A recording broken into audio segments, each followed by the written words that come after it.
Welcome to E360 TV, the live streaming and on-demand destination for influential voices and enlightened audiences. We offer trending, grassroots, and purpose-driven content across a diverse range of interests. E360 TV is more than just watching programs. We offer the ability to interact with live shows connecting audiences to real, authentic influencers and storytellers while streaming to millions of devices.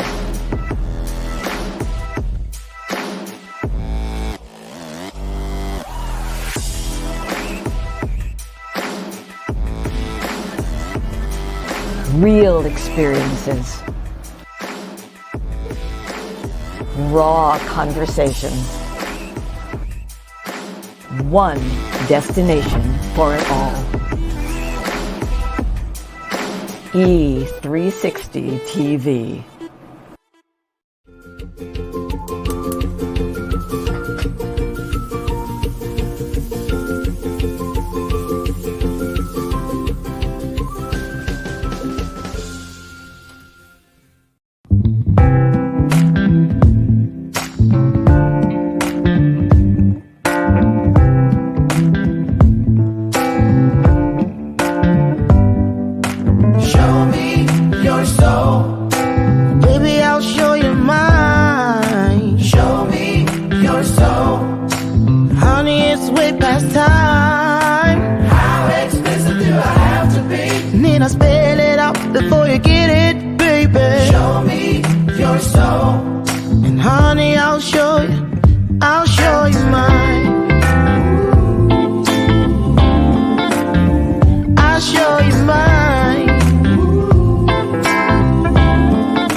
Don't see what's yours for the taking tonight.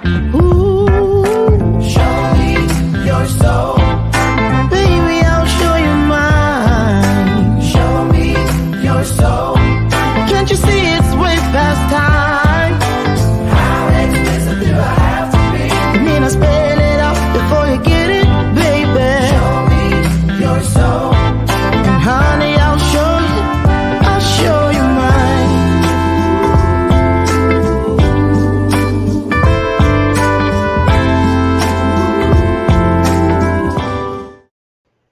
Lord have mercy.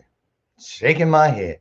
Y'all, let me tell you something. Well, welcome to today's installment of I Just Crawled Out of the Gutter. That's what I look like. I'm not kidding you. I feel like Homer Simpson, the brown version. I'm not kidding you. Listen, let me tell you something. I woke up this morning at 3:00 a.m. I did. And I was laying, I was like, oh. Here I am, ADHD, get out my head, got me working, right? I'm laying there. I said, I might as well just get up. Now, I get up every day at 4:44. Why? Because that's my angel number. So anyway, I said, well, what's the difference? It's just an hour and 44 minutes. Girl. Okay, I might as well have stayed up all night. Man, you know, back in the day, this wasn't no problem because there were drugs involved. Y'all know my backstory. No more. So I'm like, what were you thinking? So I got up, I worked till 5, and then I went to the health club. Had all this energy. I'm on the treadmill jamming. People looking at me like, dang, how you doing, right? Soon as I got done, got in the car, I think I started and fell asleep. Seriously, because I was like, where am I? Anyway, here we are. So if I start not, look. My sidekick, I'm bringing her in early this morning. Y'all, welcome to the show. My sidekick, this is my version of Ed McMahon. What's some wake up stuff? Black beauties, anything to wake me up. Today, we're still drinking on salted caramel. Welcome, Lucy McGillicuddy Ricardo, y'all. So anyway, I'm gonna have to catch me a nap somewhere today. Seriously. And here's the deal. This would be the day. You know, my new son is coming today from the adoption agency, Emmanuel Lewis.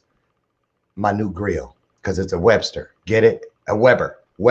What? Get it? What? Okay. So Emmanuel, we're gonna call him Manny. He gets delivered today. So that happens. Then we have a handyman that's coming to do some drywall work. He'll be here today. And then on top of it all, remember that possum that scared the dickens out of me last week in the driveway, and I went to throw a can of pop at him and he ran. I didn't know where he went. I know where he went. He in the wall. Yesterday, me and Ethel and Lucy, our two cats, were sitting here going, I was about to move to the library for real, because I was like, okay, I can deal with this. Then you hear him scratching the wall. I went and beat on the wall so hard, I cracked it. Now the drywall man got to do that too. Lord have mercy. So anyway, the trapper guy is coming today to get rid of. So anyway, that's my day. How's yours doing? So anyway, right. And it ain't even 9 o'clock yet here in Chicago. But you know what? Even with it all, I am grateful from the rooter to the tutor, from the top to the bottom, bottom to the top, side to side, side to side, corner, corner, corner, corner. Why? Because it's just good to be alive. Can I get an amen? You know what? I don't care how bad it feels. Somebody somewhere is dealing with something a little bit rougher, a little bit tougher, a little bit harder. So right now, let's lift them up. Let's lift them up, and let's lift them up. Okay, so here we are. I'm excited to be here. Welcome to today's installment. It is the 20th day of April, moving our way. And get this, here we were thinking this weekend, because it was like 70. We're like, oh, maybe we went and bought a grill today. Maybe we need to just put the deck furniture out. Not. We fell into that trap, what, last year? I wonder why the neighbors were all peeking out their windows. I was planting flowers this time last year. I could see them. I'm going, they froze. I had to start all over. I was out there in the middle of the night trying to make tents out of plastic and stuff because I didn't want nobody to see me. So anyway, I'm waiting this year, and it is supposed to snow here in Chicago. What in the world, right? So anyway, that's that. So I'm probably going to be a little bit all over the place today. You know, again, ADHD. And this is the time when I was a kid that my mom would look at you and go, he needs a nap. For real. So anyway, I'm really excited. You know why? Full circle moment today. Full circle moment. Michelle Madrid Branch. Remember, she was here about a month ago. And I talk about her all the time because she is really the one who launched my career 6 years ago. I was telling y'all how, you know, sometimes when you know, when you're working your way out of a bad time in life and all this, and I'd gone through something, somebody tried to destroy me, but you know, the problem is ain't no weapon formed against you gonna prosper. And it didn't, but I still had to go through the, yeah, right, BS, fill it in. And as soon as I had just come out of that trial, it was all made up because I was exonerated, but I still had to go through it. Didn't even have the tether thing cut off my leg yet. And we were taking pictures, and I said, oh, my phone is in the car. I just better check it just in case. Might be some family, maybe considering. I wonder how it went. They wasn't on there, but Michelle Madrid Branch was, giving me my first opportunity. And here we are 6 years later, a Goldcast video with 20 million views later, a master class, Allure magazine, 6 covers of magazines, and all the wonderful blessings that come from you to me 6 years later. And today our guest, it was brought to me, sent to me, gifted to me through that wonderful person known as Michelle Madrid Branch. And her name is Natalie Chavez Fisher. Here's a little bit about her. And then I'm going to show you something. She's a best-selling author, third-generation attorney, and executive producer for the feature documentary, Foster Care, Perfect Imperfection. I love that title, don't you? She's a leading expert in foster care adoption, committed to helping improve the lives of vulnerable children and their caretakers. Natalie believes that broken systems break children. Amen to that. And has dedicated her life to help foster healing. I love that one too. You got some good stuff. I might have to borrow it. She's been honored with the Congressional Angel in Adoption Award for her work in child welfare. Now, Natalie has practiced foster care adoption law for 20 years. For those of you who went to public school like me, that's 2 decades. See, there's hope for us. Natalie previously served as a deputy prosecutor. Prosecutor! Oh, you ain't coming up here, trick no good, Natalie. I'm kidding. Prosecutor in the child support division. Oh, child support. I ain't got that to worry about. Y'all know why. Dorothy. Anyway, and she's also been she's been on both sides. Public defender and the Dependency and Neglect Division of the Marion County, Indiana court system. Was I ever arrested in Yup, South Bend once. We probably ran into each other in the halls. Anyway, you wouldn't remember me because I was in orange then. I don't look good in orange and never want to be in it again, not even on Halloween. So anyway, she was born in Indianapolis, Indiana. She's married with 2 stepchildren and just an Indiana kind of girl. We call those, what do they call those, fish? Oh, no, I can't say that because that's something negative about Indiana people. I don't quite understand it. But anyway, let me show you guys something. Now, let me see. I have it pulled up, but you know I'm about 5 paces behind because I'm sleepy. So, and I cannot wait till I get to NBC so I don't even have to do all this stuff. Somebody will be doing it for me. I can't wait. Hold on. Share the screen. There it is. Okay, focus, Lauren. Focus. Okay, here it is. Is that it? That's not it. Wait a minute, y'all. I'll get it up here. Oh, there it is. Okay. Look at this. I really love this. This is nice. Get ready. Okay, take a look, y'all. Oh, Lord. Where did the thing go? Indianapolis this week, a local author is tackling a topic very close to her heart. The foster care system is complicated. Adopting a child is complicated. In Indiana, with the opioid epidemic at the level in which it is, things are even more convoluted. Tell me about how that has affected your work. The opioid addiction has affected children in ways unimaginable. She received the prestigious Congressional Angels Adoption Award for her commitment to improve the lives of children in need of permanent homes.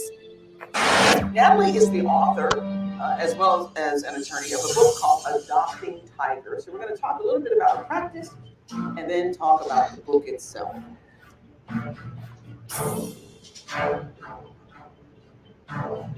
I've been practicing law for about 18 years. She's cute too. My eyes have seen a lot. Looking like Jada. I love advocating for children. Don't she look like Jada, y'all? Put it in the comments. To be a voice and to write a book.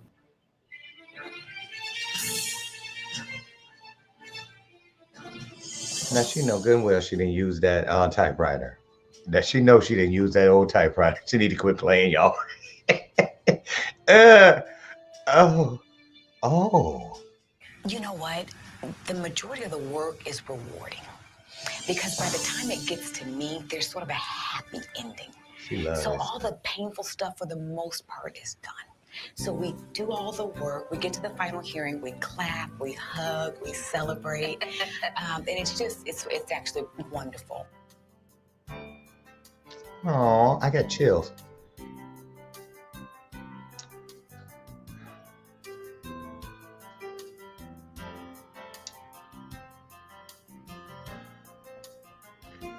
Yeah, I'm feeling some kind of way up in here, and it ain't because I'm sleepy either. I'm verklempt. Aw, ain't she cute?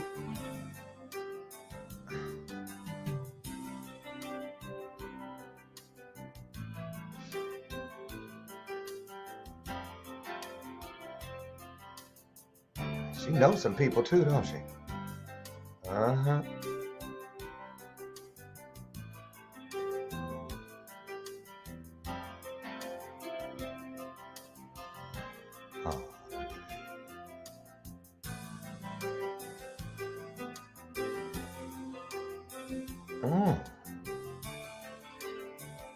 Tyrese. Oh shoot. I'm coming to your house for the weekend, Natalie. We need to hook up. I need to meet some of your friends. Okay, you guys, listen, without further ado, let me get rid of that. You know how we do it here. Even when I am sleepy loopy and in the middle of a string of senior moments, put your hearts into it. Put your hearts on the screen. And let's bring our guest today. I'm so excited. I really am. I'm going to tell you why in a minute. Here she comes, everybody. Natalie Chavez Fisher.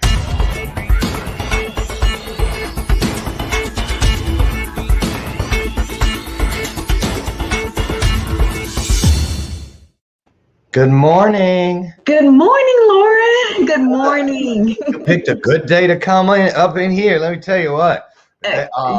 listen, I apologize for my loopiness, but I told you before, that was really touching.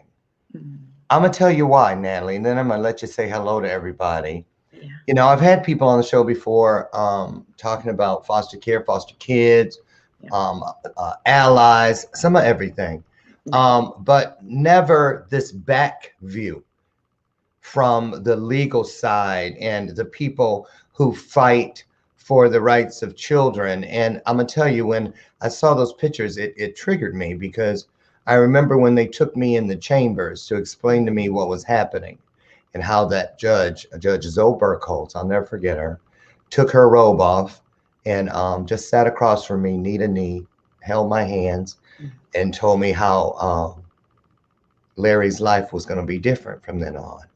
And boy, she said a mouthful that day, but I never forgot what she told me. She popped in my head many, many times over the next 7 or 8 years as I aged through the system and out.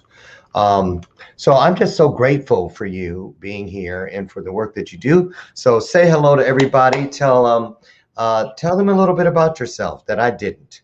Yeah, no. So you are so good, Lauren. I'm really thrilled to be here. Your show is amazing. Your cause is amazing. So I'm really happy that we have a mutual friend in Michelle.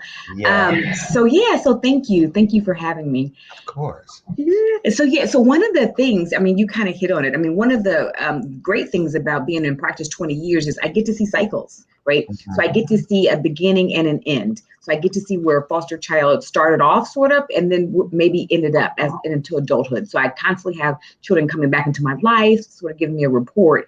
But when I was 7 years old, I knew I wanted to be an attorney. I just knew it. Yeah, at 7, and so at least in my family, when you're sick, you're not staying at home by yourself. So you're going to work with your mom or your daddy. That's just what's going to happen. So I would go to work with my daddy, and then I would just sit, and he'd be in the courtroom just doing his thing. And he's a master litigator. And I would just be looking at him like this. I mean, I love the whole environment. And we come from a family that helps. We help. And so I knew I wanted to help some sort of way. And then, so, I tried corporate, I've got my MBA and all that kind of stuff, but that doesn't give me satisfaction. So my daddy always called that the golden handcuffs, right? So all that material stuff, nothing wrong with it, but it can trap you, and you can't, and you can find yourself not being happy. So I found my joy when I started working for him, and he gave me 5 cases that were foster care adoption cases. And when I tell you, I just fell in love with every aspect. From interacting with the children, to the parents, to learning the backstory, to the caseworkers, to the judges, you just name it. I just loved it. And within a couple of years, I made that 99% of my practice. While I was doing that, I decided to become a public defender. And in that, I wanted to see the 360 view. And so there, I mean, as you stated, I represented moms and dads who were accused of abuse and neglect. And what that looks like is, 1, helping them rehabilitate. Right? So helping them with services. 2, determining or helping them advocate that maybe they should not be here. Maybe this is a case that should not have been here for one reason or another. We all know about disproportionality and all of that good stuff. And so that often comes into play with particular communities. So I sort of did that. And then I would help them negotiate some sort of contact that was natural and healthy for the children after adoption. And so I would do that. But my main focus is the foster parents. And so I just decided, I wanted to do these adoptions. I was a prosecutor, like you said, but it was in the child support division. And no, I never saw you in your orange jumpsuit. Well, that's right. I wrote a country song called Deadbeat Daddy. So, because I believe that parents should, if they can't, they don't have kids if you can't take care of them. Yeah. So that was a good thing. But Natalie, my goodness. Hey, what I want to know is, do you remember your first case of the 5 that your dad gave you? Do you remember that child? Do you remember what went through your spirit when you looked and it really dawned on you what you were doing? Yeah. One of the ones that always comes to mind is a grandmother who was put in a situation where she had to adopt 5 grandchildren. She was 70. Wow. But what her resolve is what stuck with me, because she was going to make sure those children did not go to a home other than someone in the family. And that meant she needed to rise up. We ended up doing her will, and we did all these contingency plans. We did all that. We advocated for her, and she got her 5 grandbabies, you know? Yeah. And that was it was the most wonderful feeling ever. Now, you know, let's talk about that. That protection plan, if you will, for kids, because that's how I fell into the system. I had a mother who I had been there since I was a week old. My name was Larry Dixon. I looked like these people. I had no idea that I was pretend adopted. It was a backdoor deal, as they started referring to it in front of me, between 2 African-American women in 1962. But when she suddenly passed away, she had confided her secret to a best friend of hers. She was a nurse, and this woman was a social worker. And she had talked her into, well, you know, you can get some assistance by being a foster parent. So she had told the secret, but then she died, and they had started the adoption process. I had gone to court apparently once, but didn't remember it. I didn't know what it was, and but it was still in probate. And so when she passed, I ended up in the system. And so I want to talk about, because that really stuck out to me too, in that piece that we saw about the opiate addiction and what's happening with so many children.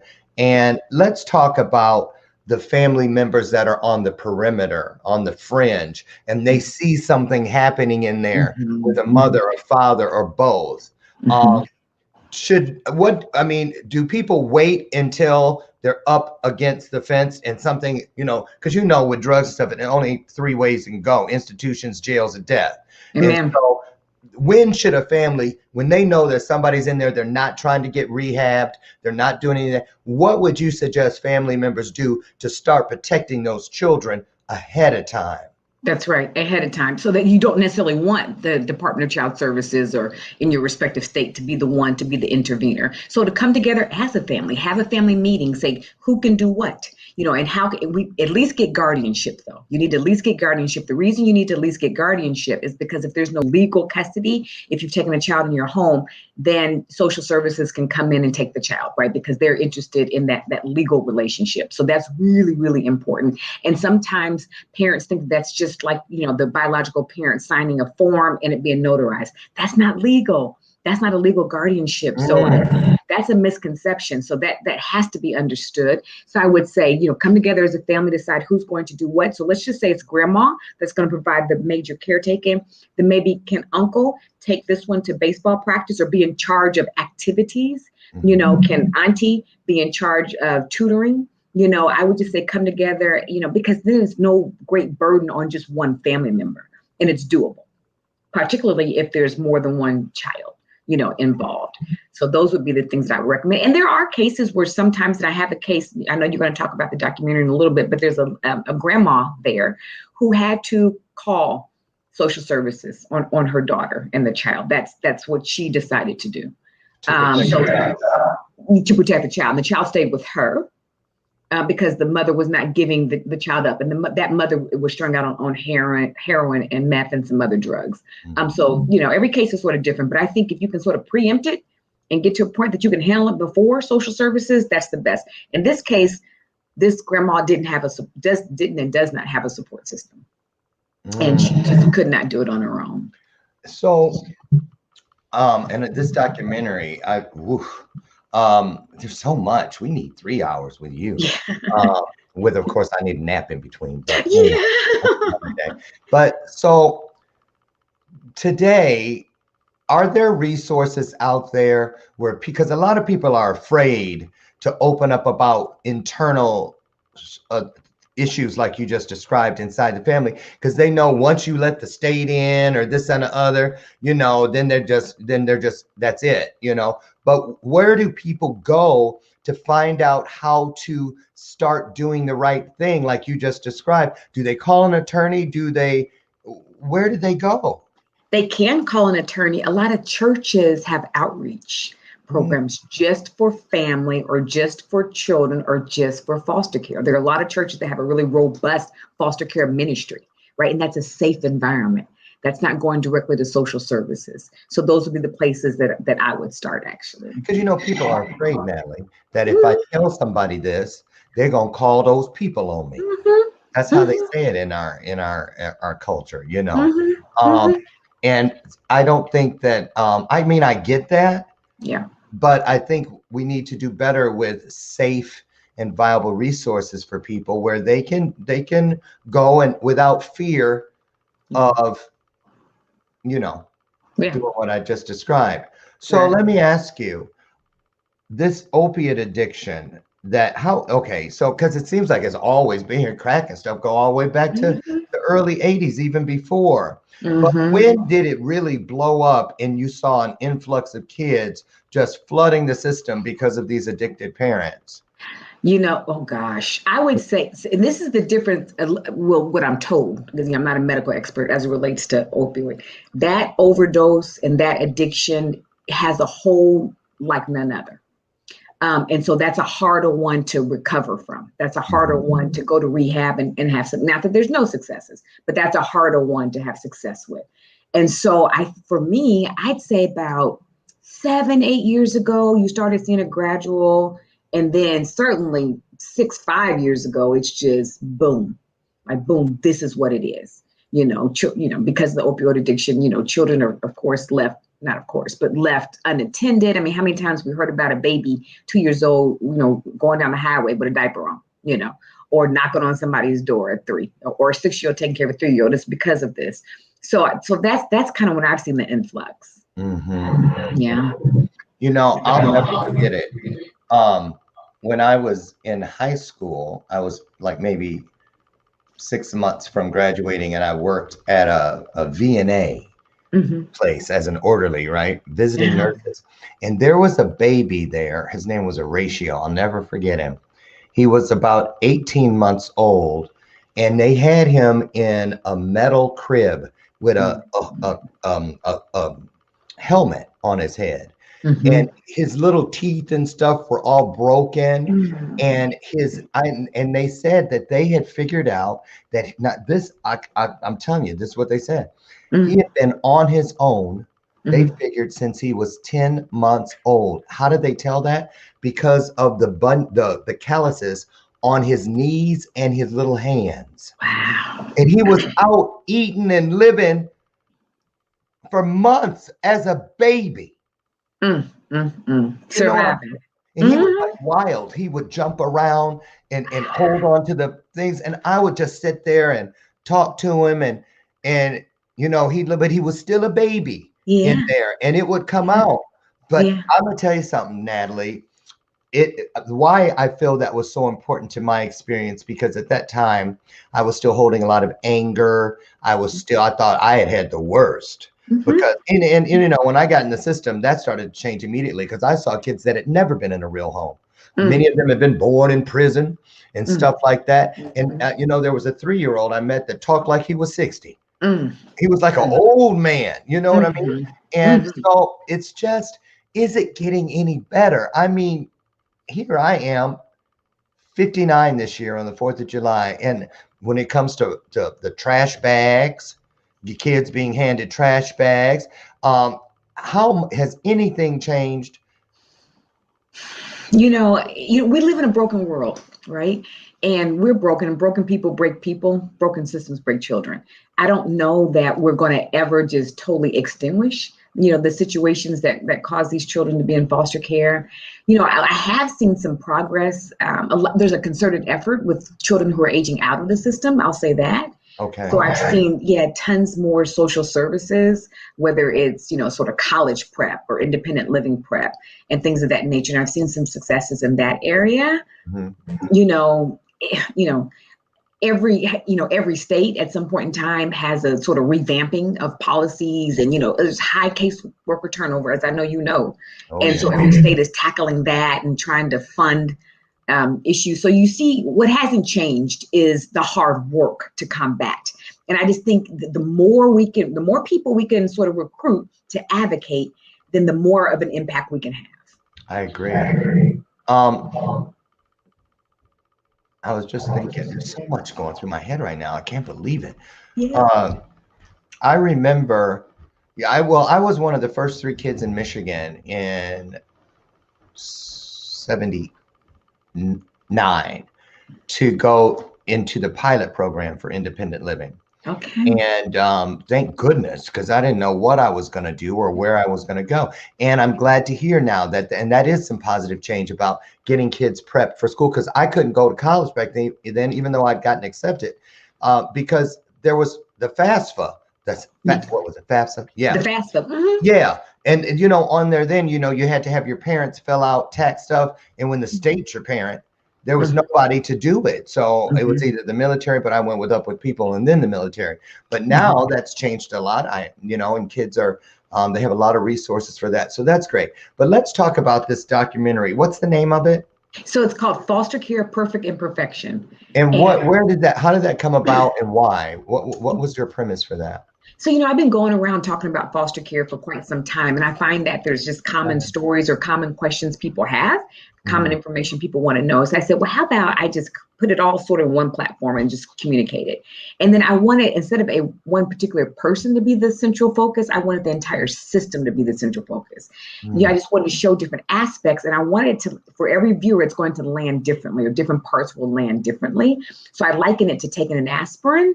And if the aspirin needs to go to your shoulder, it goes to your shoulder. If it needs to go to your hip, your knee, wherever it goes. So that's how I liken it. So I just try to give sort of a 360 view.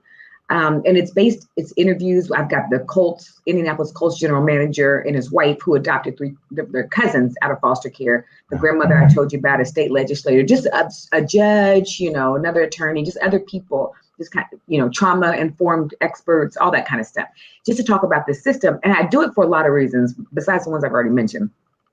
Two, I guess, my feel is we are all affected by foster care, whether we know it or not.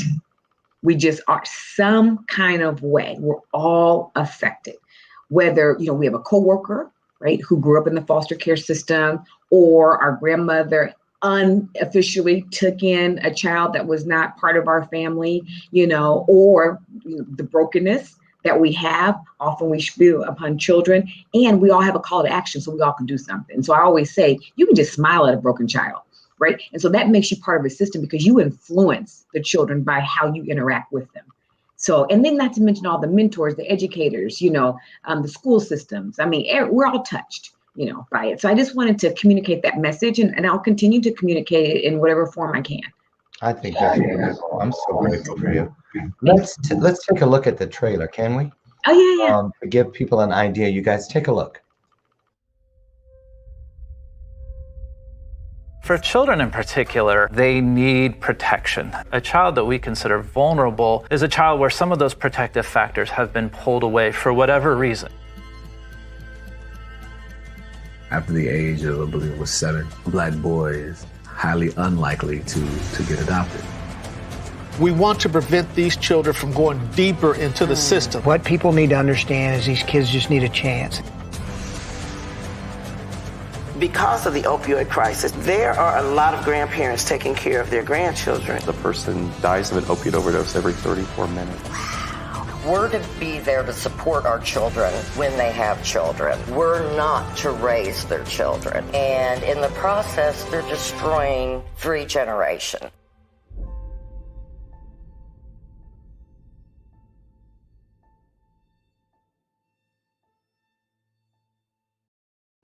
Wow. Yeah. There's some stark data in there that the overdose every 34 seconds? Yeah. Mm-hmm. But that's what he said, every 34 minutes or something. Yeah, that's just so. I want to see the other trailer too. Do you mind if I show that one too? Oh, sure. Yeah, sure. Okay. Whatever you want to show. Okay, let's look at the other one, you guys. Let's talk about how you got into foster care. Foster children are in our community. 500,000 children. That is astronomical. What people need to understand is these kids just need a chance.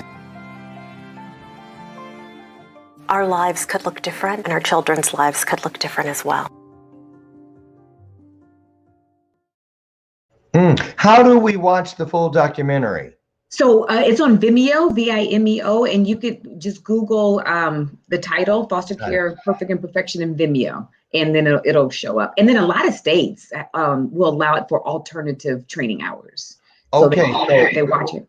For all of you out there, I am going to post that not only on my page, but I'm going to have my website developer if it's okay with you, put it on my Power of We Symposium page, because that's my nonprofit for this very thing. So if it's okay with you, I'd love to have that permanently up there as a resource for people, because, which is a great segue into our next topic, is my favorite 2 words in the entire universe, forever homes.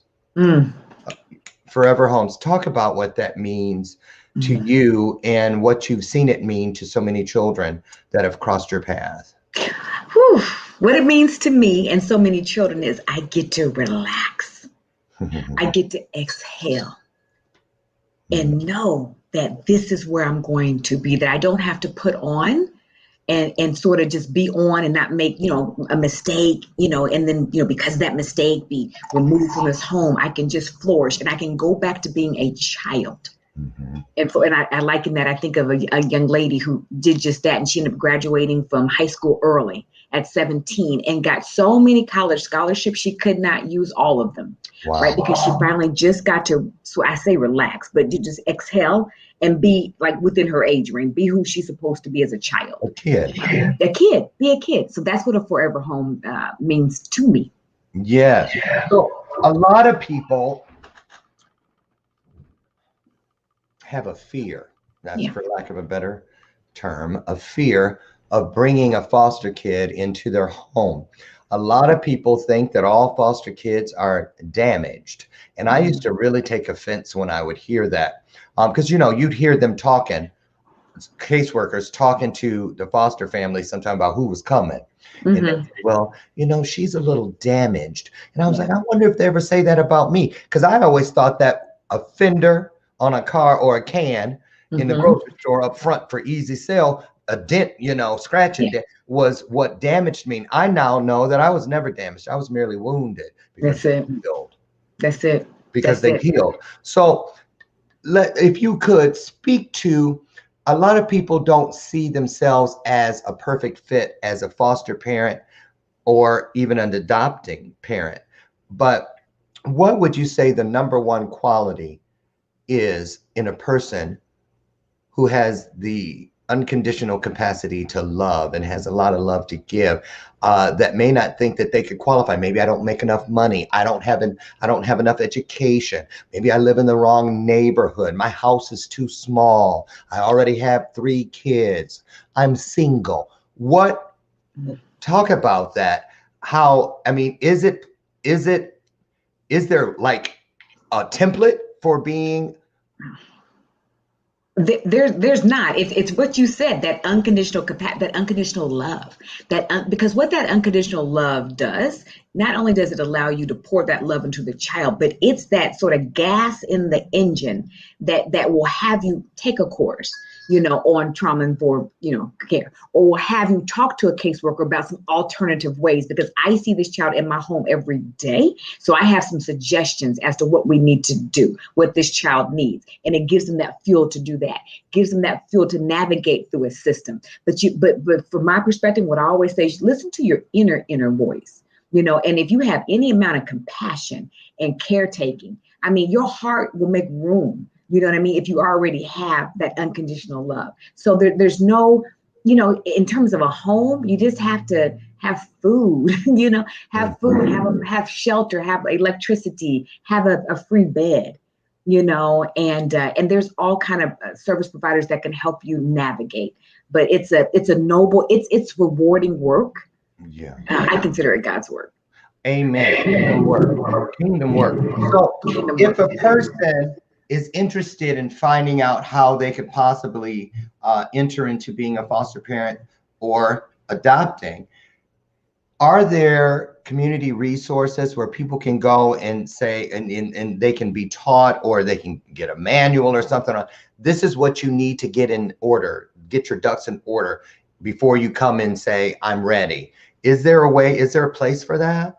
There is, and there's a lot of information sessions. So in every single state, every single foster care agency, you can just Google foster care agency, Idaho, Utah, wherever you are. Okay. For every single state, every entity has information sessions because they want to let you they're recruiting, right? So they need to, they want to let you know what it takes, what the requirements are. And then social services, whatever that respective governmental entity is, they typically on their website will have what it takes to be a foster care segment. So you can go and do your research there. You certainly can call foster care adoption attorneys or placement attorneys and, utilize them as resources as well.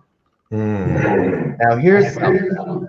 I know that it's changed because of not only opiate epidemic, but also, things like crystal meth and all that. What I'm moving towards is the demographics. It used to be a lot of ethnic children, but now we're seeing as many, or if not more, Caucasian and others. Well, listen, we are seeing more Caucasian than others because of these epidemics, but there still is some disproportionality. Okay.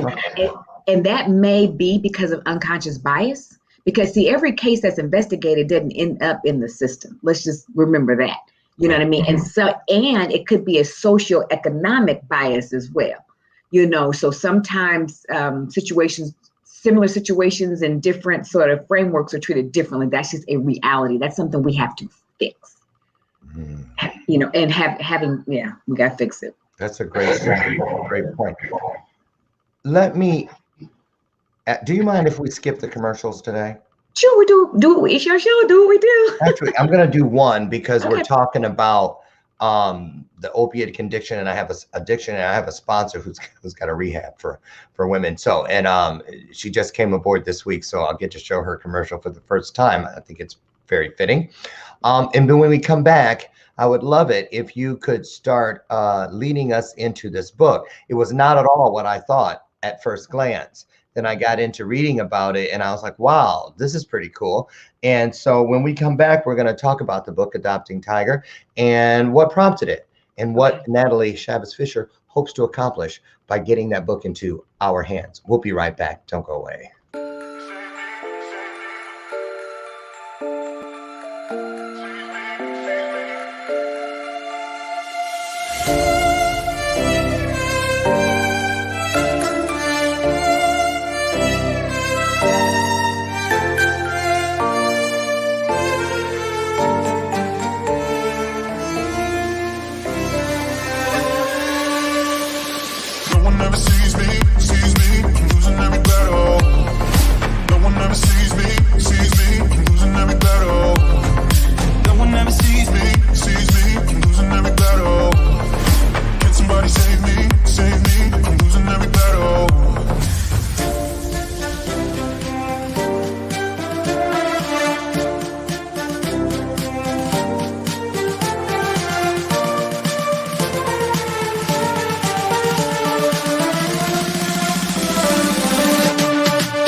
We're back with my guest, Natalie Chavez Fisher. And I want to say thank you before we get back into the program to Jillian Sandoval of Awaken Rehabilitation, which you just saw the piece for.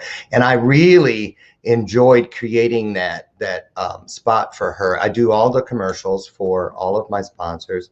And this one was very special to me because, man, I remember when I had a 14-year addiction, and there were many days where a day felt like a year, and a lot of that was because I carried a lot out of a broken system.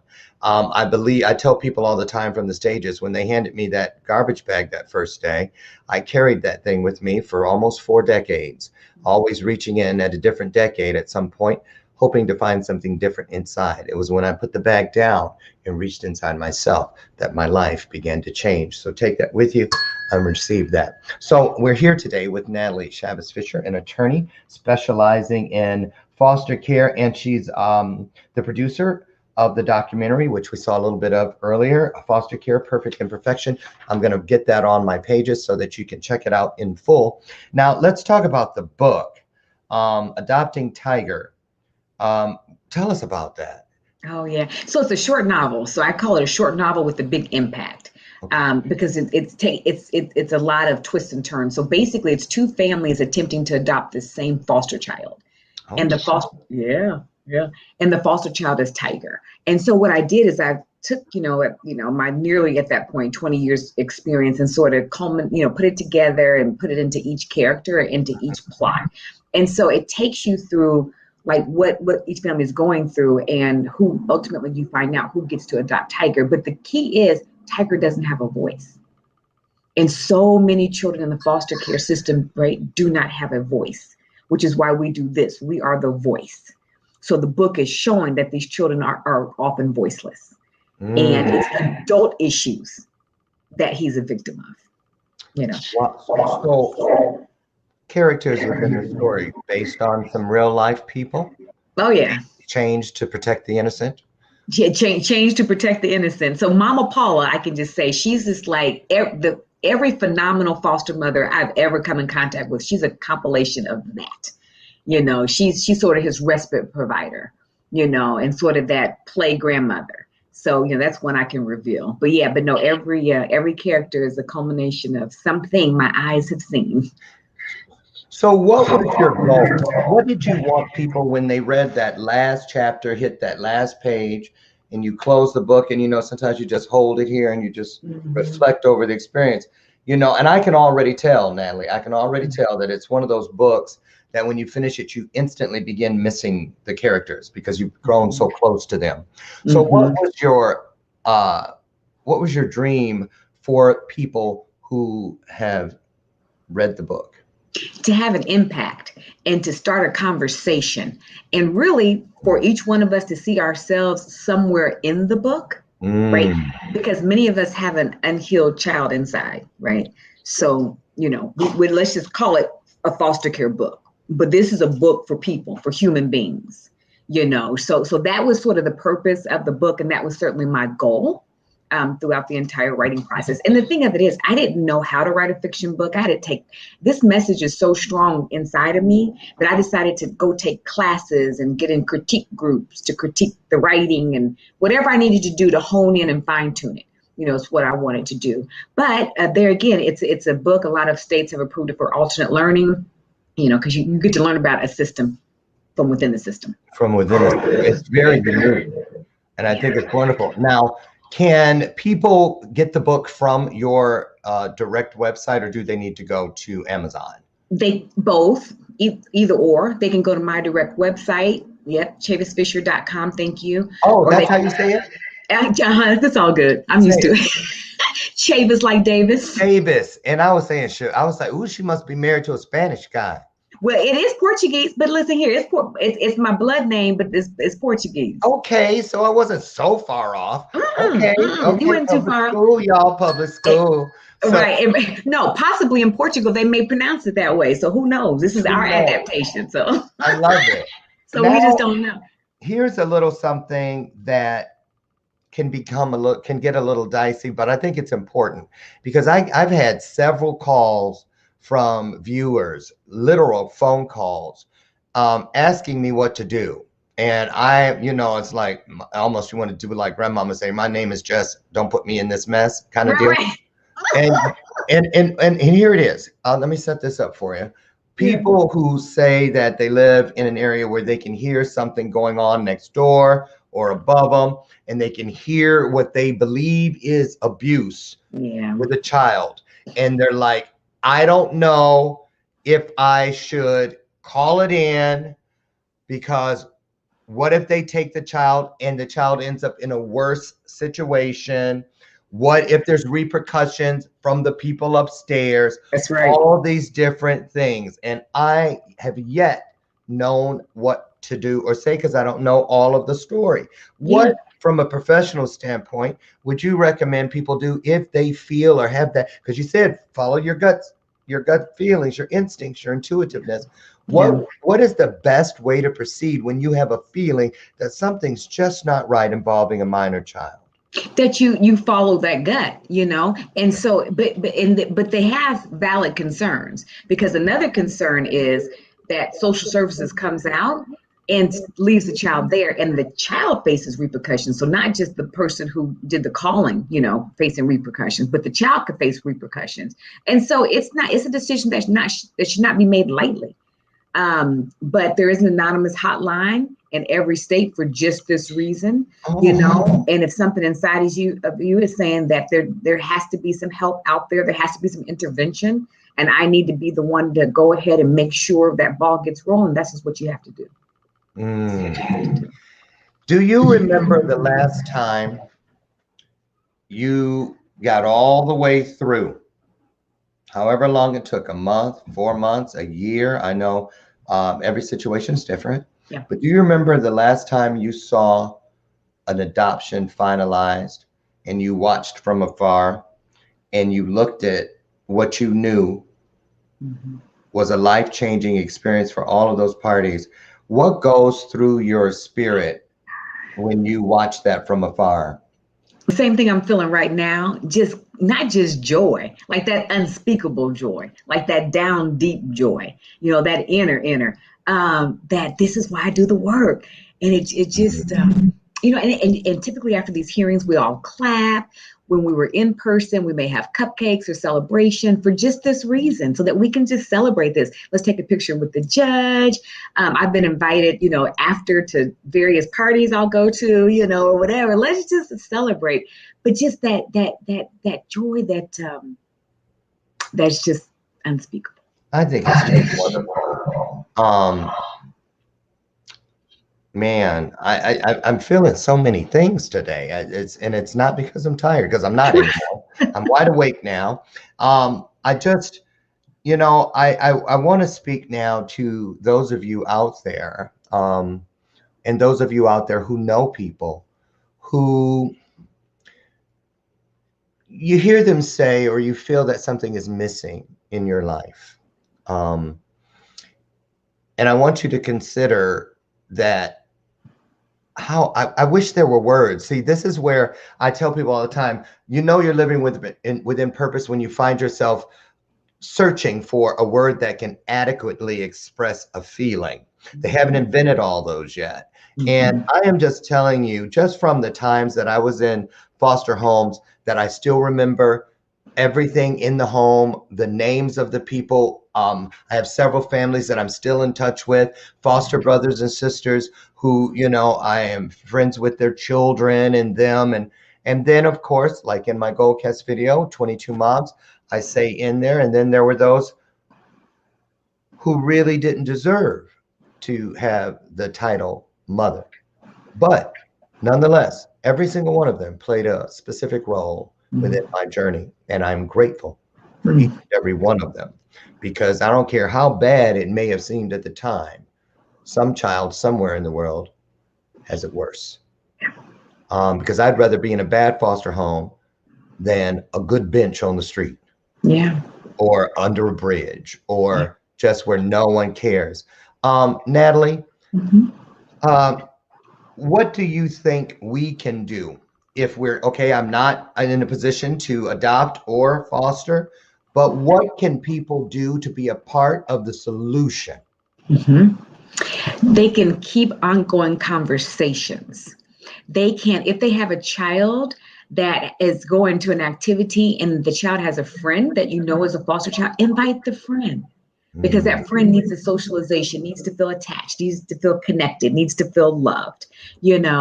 Smile at a broken child. I think I mentioned that earlier. That's easy. That's real easy. And watch ourselves when we create judgment, right? As relates to behavior. And if you need to delve into the story more to help you release from that judgment, then do that. Certainly you can be a mentor.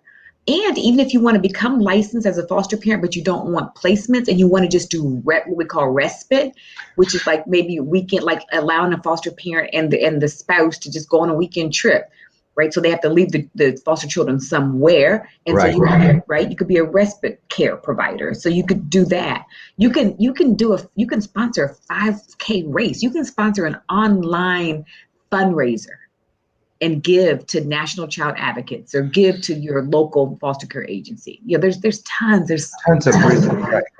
Now I saw here in your bio or either on your website that you're involved with CASA. Yes. Talk about that. That's a great cause. Oh my gosh. Love CASA. So CASA is CASA, that stands for Court Appointed Special Advocate. And so basically what you do is you are the voice for the child. So it's a volunteer job most times in most states. And you are assigned a case where you go out and interact with the child and you come back and give a report. And ultimately that report goes back to the agency, but it also goes to the court. So you speak on the behalf of the child. And so if decisions have to be made, you're that child's voice, and you will have gotten to know him or her situation. So you may go to school, meet him at school, or check out the school records. Certainly you interact with the biological parents, the foster parents, and anybody else. And you just come up with opinions, and really you're a voice for the child. I love it. I have a question for you from Sherry McQueen. She says, Natalie, are there still people out there that are being foster parents for the wrong reasons? Oh yeah, right. Because there again, we're like imperfect human beings, right? So a lot of us do a whole lot of things for the wrong reasons. So what we hear a lot is that a foster parent may do this quote unquote for the money. And I'm not saying some do and some don't, I've seen both, quite frankly, to be truthful. So that, yes, that is unfortunately out there. We need to figure out how to vet that. There are, and I'm sure Lauren has attested to this many times. So there are times where foster parents are inclined to be abusive, right? But they were sort of inclined to be abusive anyway, right? And so maybe we need to figure out how to filter that part out of the system. This is the brokenness that we're talking about, the broken system, because we're breaking children. So yeah, so those would be wrong reasons. Right. And Yolanda, hi Yolanda Riley, top fan. And Yolanda adopting is an adoptive parent. And she knows this, and I believe she's fostered before too, right, Yolanda? She says you have to be open to your life changing as well. And it takes a special person. I know this from being on the receiving end of foster care, that I'll never forget those homes where the minute you walk in, it feels like home, it smells like home, and you don't feel like you're tiptoeing through someone else's world like an intruder. Yeah. And I'll never forget those people. Sometimes I was there only one night, waiting to be placed and all those things, but they are still, I may not see their faces, I may not remember their names, but I remember the experience, as brief as it may have been, with each and every one of them. I say that too when I speak to social workers, because I had a social worker, I had a caseworker who, she was the first person after I found my birth mother at age 32 that I started looking for. And the interesting part is that when Anne took me on as her client, she was 3 weeks out of college. I was in her first caseload. And when I found her all those years later, she was 3 weeks into retirement. Oh, so I know, so it was on both ends. And she said, I always wondered what happened with you, which made me feel great too. But I had to find my way to her because, she was so wonderful. She gave me a secret language. All she said was that very first day when she knelt down, I'll never, ever forget it. When she looked at me and she held me right here and she says, listen to me. If ever I come to visit you and something isn't right, you don't have to say a word. Be a gentleman and always walk me to my car. If something isn't right, squeeze my hand 2 times, and I promise I'll be back before the sun sets. And she did that for me a couple times, and it was enough to keep me vested in wanting to be the kind of kid my mom, who had passed away, would want me to have been. And so I want to say, not, a lot of, sometimes caseworkers get a bad rep. Everything is about just a number and all this, but it's not the case, because just like with what you do, and I want to thank you for all you've done today and what you continue to do, it is a calling. It is an anointing. It's a very special person. Anybody that is willing to take a kid. I don't care if they're called hard to place, difficult to place, damaged, all of the above. Listen, special needs is a term you hear attached to a lot of kids in the system because of all the things that we go through. But I'm telling you something, every child in the world is special, and every child in the world has needs. Let's not forget that. Natalie, thank you so much for being here. I want to get with you because I'm thinking, you know, I get a 90-minute television special every quarter, and I'd like the next one to be around what you do and build it around you if you're interested in that, and show more of the documentary, get some people in. I'll let you really just run it, but I want to maybe get Michelle to be a part of it. But if you're interested in that, I would love to work with you on that if that's something you might be open to. Yeah, definitely. And if you want me to get some of the people in the documentary to come, and we can run, we can run with it. We can get a good message. Yay. So thank you. And listen, if you would love to spread the love, share some of that extra love you have, then get in touch with us or follow Natalie. I'm going to keep all of her connectors in rotation as we get out of here today, or just Google how to help, how to be a foster parent, how to adopt. There's lots of resources out there. Make that move towards understanding, and let's do this together. This is a modern day stone soup experience. You may think you only have the pod that the peas were once in, but you'd be surprised. Somebody, some kid somewhere can use that pea pod as a garnish. So everything is valuable, and all of us are valuable. Thank you again. God bless you. Hang out if you could for just a second in the green room, and I will be back, you guys, tomorrow. Vicky Omafalaji, owner of Lipsy Cosmetics over in Australia, and also the publisher of Global Achievers Magazine, will be here with us today. She was also one of my judges for the Next Impactor competition last year. She'll be here tomorrow, all the way from down under. You don't want to miss it. Meet me out front on the front porch. We'll do it all again, God willing, at 8 a.m. Central for your next experience with Bathrobe Moments. Bye-bye, everybody. Have a great day. Natalie, thank you so much. God bless you. God bless you. Thank you for having me, Lauren. You're welcome. Bye, everybody. Now I got to see how to, okay, here we go. Bye-bye.